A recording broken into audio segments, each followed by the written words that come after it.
Aujourd'hui, je te montre comment faire une tartinade de thon sans thon. Ah ouais. Puis tu sais quoi?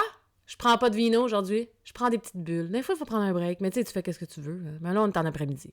Fait que tu vas avoir besoin d'une canne de pois chiches que tu vas rincer puis que tu vas mettre dans ton robot. Tu peux aussi décider des écraser à la main. Mais moi, j'ai pour me dire que quand tu as les instruments de cuisine pour le faire, ben utilise-les. On va ajouter à nos pois chiches poudre d'ail et poudre d'oignon. On va le saupoudrer. C'est à peu près une petite cuillerée à thé.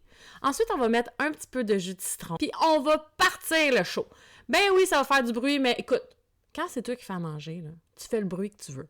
Puis là, tu veux que ça soit comme écrasé, puis tu vois, comme là, c'est pas assez écrasé. Il y a comme trop de comme mouton dur, là. Pour l'aider, tu peux mettre de la mayo. La mayo que tu as faite toi-même. Ben oui.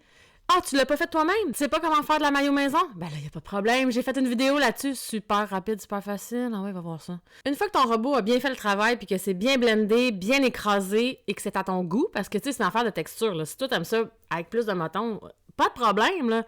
Mais moi, j'aime ça comme ça, OK? La texture est comme juste parfaite. On va rajouter du croquant. Fait qu'on va rajouter du céleri. C'est vraiment une recette au goût. Fait que moi, j'ai mis 1,5 branche de céleri. Bon, tu pourrais en mettre 2. C'est comme tu veux. Tu veux plus de croquant, plus de céleri, c'est tout. Ensuite, on va rajouter une échalote française qu'on va avoir coupée en petits dés. Et on va rajouter l'ingrédient qui est quand même vraiment important, des feuilles de nori.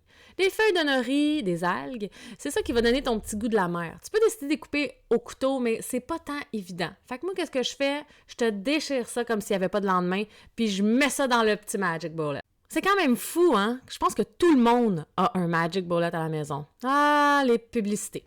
Donc, une fois que c'est en flocon comme ça, tu vas saupoudrer ta mixture d'algues, puis aie pas peur d'en mettre, parce que c'est vraiment bon. Ensuite, tu vas mettre un autre croquant que j'adore, des cornichons. Puis tu sais quoi? J'ai été capable de l'ouvrir tout seul, le pot, puis il était neuf, hein? Il était dur, hein? Ah, je suis vraiment bonne. Fait que tu prends des petits cornichons, moi j'en ai mis comme 4-5, j'y ai goûté avant, c'était vraiment bon. Puis c'est important de prendre ceux qui sont vinaigrés, pas les sucrés, là. Ceux-là, c'est les meilleurs. Ensuite, si t'en as, c'est optionnel, tu peux ajouter de la ciboulette. Mais on s'entend, la ciboulette, c'est très rare qu'on achète ça, mais si c'est l'été, ben t'en as peut-être dans ton jardin puis tu le sais même pas. J'ai remis de la poudre d'ail, de poudre d'oignon, sel, poivre, et j'ai rajouté de la mayo que j'ai fait moi-même. Ouais, elle est vraiment bonne, ma mayo. Tu mélanges le tout et ça te fait une tartinade, mon ami, là. Oh my God, tu vas capoter. Tu mélanges, c'est bien sûr, c'est très important de goûter. Moi, il manquait un peu de sel, donc j'ai rajouté un peu de sel. Mais si t'aimes ça spicy, tu pourrais mettre comme un petit peu de cayenne. Et là, c'est l'heure du dressage. Tu prends 2 toasts grillés. Tu mets de la mayo que t'as fait toi-même. Tu mets ta tartinade. Hey, tu sais quoi? T'en mets sur l'autre pain aussi. Ouais, double tartinade. Un petit peu de greens, juste pour dire, moi, je prends de la Boston, c'est la préférée. Puis là, tu coupes ça en 2, puis c'est enfin le moment de goûter ta création. Hey, bon appétit!